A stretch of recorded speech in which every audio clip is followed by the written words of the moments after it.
Good morning ને જય શ્રી રામ। તો ભાઈ અમે મોરબીથી ભરીને આવી ગયા હતા ચોટીલા ને ચોટીલા આપણે જવાનું હતું નરવાઈ હોટલમાં। તો ભાઈ પહેલાં જૂની બ્રિજ હેઠે હતી ને હવે નવી નરવાઈ આપણે હાઈવે ઉપર આવી ગઈ નાયરાના પંપની બાજુમાં।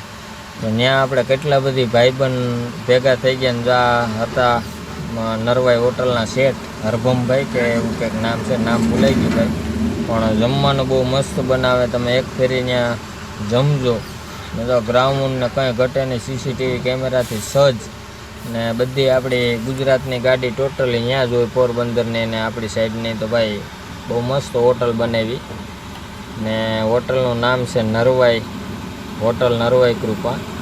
તો ભાઈ કાયદેસર જમવા જાયજો, એક ફેરી તો જવાનું જ ને અમારે નીકળવાનું હતું, અમારે આંધ્રપ્રદેશનો માલ હતો તો આપણે ત્યાં એક ટપાલ દેવાની હતી કશ્યપભાઈને, આપણે રામભાઈ આપી હતી ને કશ્યપભાઈને આપણે બિલ્ટી દઈને પછી ફાઇનલી આપણે ત્યાંથી નીકળી જવાનું હતું। જો આ નાયરાના પંપને અડીને જ હોટલ છે ને બધી ગુજરાતની ગાડી પડી હોય પાર્કિંગમાં ને આ હતા ભાઈ એના માલિક। તો જોઈ જાય ચોટીલા ગામમાં ને પછી આપણે નીકળી ગયા આપણા સફર માટે ને કરી દીધી આપણી ગાડીને વેતી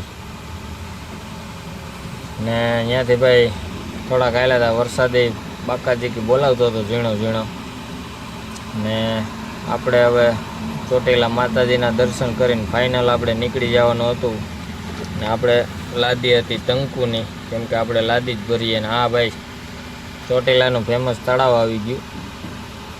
તો હજી તળાવમાં બરાબર પાણી નથી ભરાણું, આપણે બાજુ જે વરસાદ છે ગીરમાં એવો વરસાદ અહીંયા નથી, આપણે તો અહીંયા નદીઓ બે કાંઠો કાંઠ વહી ગઈ, પણ અહીં થોડોક વરસાદ માપે મેળે છે ને પછી ફાઇનલ આપણે હમું દેખાણું ભાઈ સાવનમાનું મંદિર।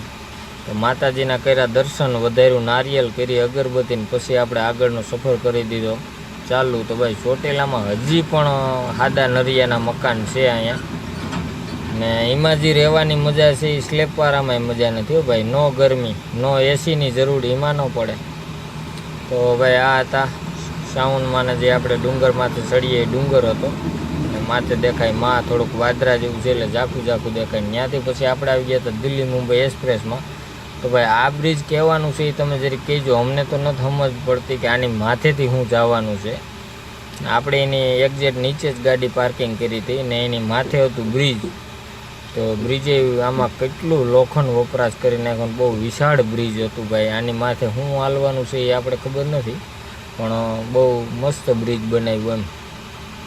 ને દિલ્હી મુંબઈમાં જે કંઈ ભાઈ આપણા ગાડી ડ્રાઈવરો કે જે માલિકો હાલતા હોય ધ્યાન રાખજો, ખાડા બહુ મોટા મોટા પડી ગયા, ગાડી એમાં પડ્યા ભેગી પૂરું જ કમાઈનું તો પૂરું જ થઈ જાય। તો અમે બેસીને પહેલાં પ્લાન બનાવી લીધો કે આપણે કઈ રીતે હાલવાનું છે ને પછી આપણે હોઈ જવાનું હતું ને ગિરીશને આંકવાની હતી ગાડી, એટલે આપણે પ્લાન બનાવીને એ બેને દઈ દીધી ગાડીને સવારે આપણે ઉઠ્યા ભાઈ તો ગાડી હતી સોનગઢ બોર્ડરે, નવાપુર બોર્ડર પાસ કરીને આપણા ભાઈબંધની હોટલ છે ત્યાં એ બહુ આપણે ઇન્સ્ટાગ્રામમાં ને વોટ્સઅપમાં મેસેજ કરતા।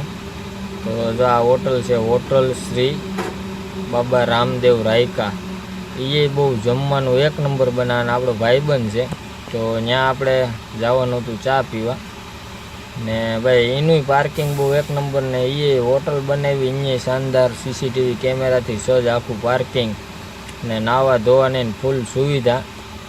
અટાણે થોડુંક વરસાદ છે એટલે પાણીની થોડીક ઓલું હોય, પછી આપણે ભાઈ સીસીટીવી કેમેરામાં બધું ચેક કરી લીધું તો ભાઈ કેમેરા સેટ મારી ગાડી દેખાતી હતી રોડની ઓલી બાજુ પડી હતી ને આપણા ભાઈબંધની હોટલ છે તો અહીં તમારે જવું ટાટાના શોરૂમ નવાપુર બોર્ડર ને 1 કિલોમીટર પહેલાં જ હોટલ આવી જાય ને સામે પડી હતી આપણી ગાડી ભાઈ। ને જો આ ભાઈની હોટલ છે બહુ મસ્ત માણસ છે, શાનદાર માણસ છે, કંઈ ઘટે નહીં એમ અને પાવરફુલ ગુજરાતીઓ છે, રાજસ્થાન પણ પાવરફુલ ગુજરાતી। જો પાણી ભર્યું કાયદેસર ડ્રાઈવરો માટે, આપણે નાવાનું ફૂલ સુવિધા ને પછી ભાઈ અમારા વિક્રમભાઈ આવી ગયા કડાઈએથી, કેમ કે કાલના અમે ભેગા ને ભેગા હાંકીએ ગાડી તો થોડોક વિક્રમભાઈનો વિડીયો લીધો। ચાલો મળીએ એક નવો વિડીયો, જય શ્રી રામ। વિડીયો